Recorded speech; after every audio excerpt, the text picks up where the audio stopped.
নবীজি বলছে গান শোনা গুনাহ।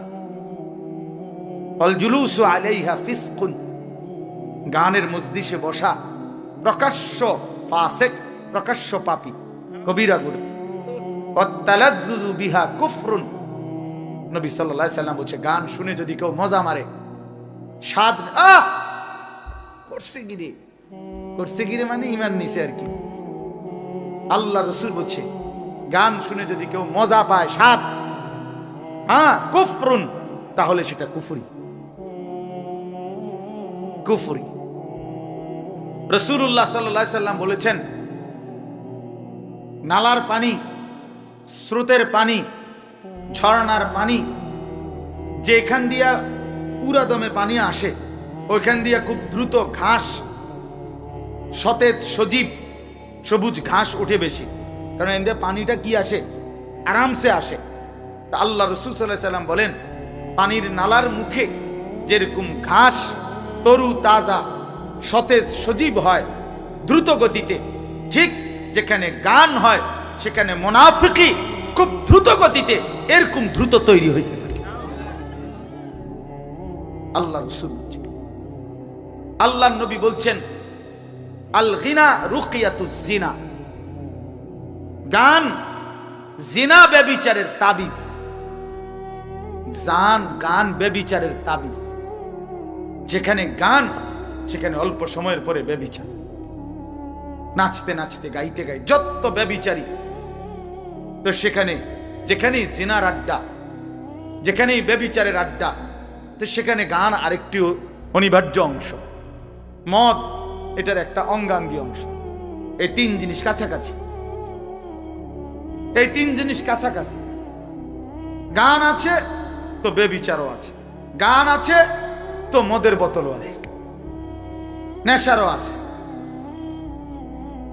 কেউ যদি বলে আমার এখানে নাই তমকের, সেটা আমি ভিন্ন বিষয়, ওনারটা উনি বলবে, আমনের সাফাই আমনে গাইবেন, কিন্তু আমি আমভাবে বললাম, ব্যাপকভাবে বললাম, ব্যাপকভাবে বললাম। এই জন্য বলতে চাচ্ছি রং তামাশার এই দুনিয়া, খেল তামাশার এই দুনিয়া। আল্লাহ রাসূল সাল্লাল্লাহু আলাইহি সাল্লাম স্পষ্ট হাদিস আছে, একেবারে আল্লাহর কসম, জুমার খুতবার বই আছে আপনার, ওইখানের খুতবার মধ্যে আছে আল্লাহ নবী সাল্লাল্লাহু আলাইহি সাল্লাম বলছেন আমারানি রব্বি বিমাহকিল মাআজিফ ওয়াল মাজামির, আল্লাহ তাআলা আমাকে দুনিয়ায় পাঠিয়েছেন এই আদেশ দিয়ে যেন আমি বাদ্যযন্ত্র ধ্বংস করি, ভেঙে ফেলি। বাদ্যযন্ত্র ভাঙার জন্য আল্লাহ তাআলা নবীকে পাঠিয়েছেন। এটা নবীজির আগমনের একটা উদ্দেশ্য। অতএব ধর্মের নামে, ধর্মের নামে, ধর্মের নামে, বুজুর্গের নামে, যে কোনো কারো নামে যেখানে বাজনা বাজবে সেখানেই সেটা গুনাহ, গুনাহ, গুনাহ, গুনাহ। এটা নাফরমানি, নিঃসন্দেহে নাফরমানি, নিঃসন্দেহে নাফরমানি, কোনো সন্দেহ নেই।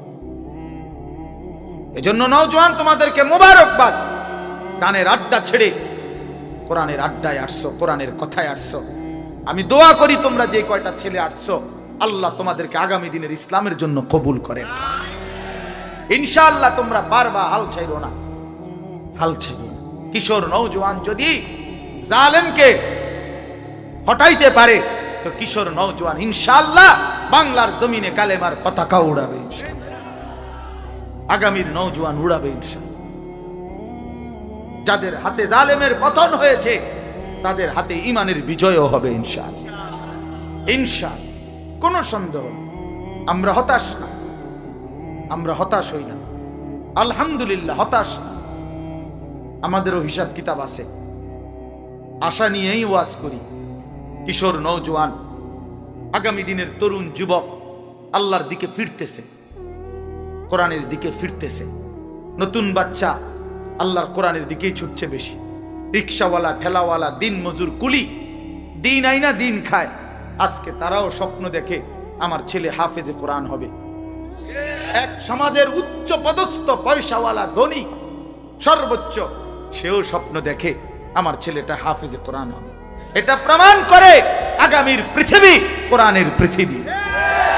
ইনশাআল্লাহ মনে রাখো, বাংলাদেশের গলিতে গলিতে, রাস্তার মোড়ে মোড়ে, গ্রামে গ্রামে, পাড়ায় পাড়ায়, মহল্লায় মহল্লায়, শহরে মফস্বলে, রাজধানীতে, সর্বত্র এই যে নুরানি মাদ্রাসা, হাফিজি মাদ্রাসা, এত মাদ্রাসা হচ্ছে, কারণটা কি বলেন ফারুক ভাই? কারণ কি?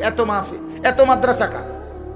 অনেকে কয় তো এত মাদ্রাসা কা, আমিও তো কই বেটা এত মাদ্রাসা কা, এটা তো আমারও প্রশ্ন, এত মাদ্রাসা হচ্ছে কেন? এই এবার উত্তর কি? উত্তর সহজ হইল, এই জমিনের মধ্যে একটা পাতা পড়ে না আল্লাহর ইচ্ছা ছাড়া। তো এত বড় মাদ্রাসাটা হয়ে গেছে আল্লাহর ইচ্ছা ছাড়া। কি মিয়া, একটা পাতা যেখানে পড়ে না আল্লাহর ইচ্ছা ছাড়া, সেখানে এতগুলো মাদ্রাসা কি আল্লাহর ইচ্ছা ছাড়া হইছে? না, আল্লাহ তাআলা এটাই বুঝাইতে চাইছে, আমি উম্মতের গলিতে গলিতে, আমার বান্দার গলিতে গলিতে আমি কোরআনের ঘর চালু করে দিলাম, যেন আমার বান্দা প্রতিটা মোড়ে মোড়ে, গলিতে গলিতে, রাস্তার কোনায় কোনায়, চতুর্দিকে যেন আমার বান্দার সন্তানরা আল্লাহর কোরআন পড়ে, আল্লাহর কোরআনের হাফেজ হয়। আগামী দিনে প্রতিটা গলি গলি থেকে কোরআনের মুজাহিদ, ইসলামের সৈনিক বের হবে ইনশাআল্লাহ। ইনশাআল্লাহ। মনে রাখো, এই সমস্ত সুল্লা মুল্লা, এই সমস্ত বান্দরামি, এগুলো টিকবে না। তোমাকে ওই তামসা, বেডি সাউন্ড আর মোবাইল টিফোন টিকবে না, আমি বললাম। মনে রাখো বন্ধু, আনিস যদি কোনোদিন নাও থাকে পৃথিবীতে, মনে পড়বে একদিন ইনশাআল্লাহ। মনে রাখো ছেলেরা, এই রং তামাশার, এই ফুর্তি, এই অসভ্যতা, এই নোংরামি থাকবে না। তোমার ফেসবুকের আব্বাও থাকবে না, তোমার ইউটিউবের আব্বাও থাকবে না, তোমার বড় মোবাইলের আব্বা থাকবে না পৃথিবীতে। আমি বললাম, টেলিগ্রাফ নাই, ডাক টিকেটের, ডাক পিয়নের সেই চিঠির প্রচলন নাই, টেলিফোন টির দ্বারা কথা হইতে, এগুলোর প্রচলন এখন আর আগের মতো নাই, ফিতাওয়ালা ক্যাসেট এখন আর নাই, সিডি চ্যাপ্টা চ্যাপ্টা ক্যাসেট এগুলো নাই। এটি আমি দেখছি সবটি। টেলিগ্রাফ আমি দেখছি, টেলিফোন আমি দেখছি, চিঠি আমি ছাত্র জীবনে বাড়িতে তো সবসময় চিঠি পাঠাইতাম, চিঠি দেখছি। এরপরে আপনার ফিতাওয়ালা ক্যাসেট দেখছি, সিডি দেখছি, কইডিও নাইকা। আমার বয়স তো কমপক্ষে 230, জানেন না আপনারা? 230, আপনি কত কন? 218, কত 2 বছর কমাই এখন বুঝছেন? 43 বছর। 43, আমি 81 সালের অক্টোবরে আমার জন্ম, 43 শেষ হয়ে 44 শুরু হয়েছে আমার বয়স। তা তাইলে মাত্র কয় বছরের ব্যবধান? 40 বছরের ব্যবধান, 30 বছরের ব্যবধান হবে। আমার ছোটবেলার 8-10 বছর বাদ দিবেন না আগে? আমার অবুঝ সময়টা, এই সময়টাকে আমি বুঝি নাকি? তো এই সময় তো কি দেখছি আমার মন নাই। 6 বছর 5 বছরটা তো আমার মনে নাই, মনে আছে 10-এর পরে। তাহলে 30 বছরের ব্যবধান। তাহলে 30 বছরের ভিতরে বন্ধু, ছেলেরা, আমি অনুরোধ করি, তুমি বুঝতে শেখো বাপ। 30 বছরের ব্যবধানে এতগুলো প্রযুক্তি নাই হয়ে গেল, তো আগামী 30 বছরের ভিতরে এগুলো তো থাকতো, এগুলোর পরের ভার্সনও থাকতো না, এগুলোর পরের ভার্সনও থাকবে।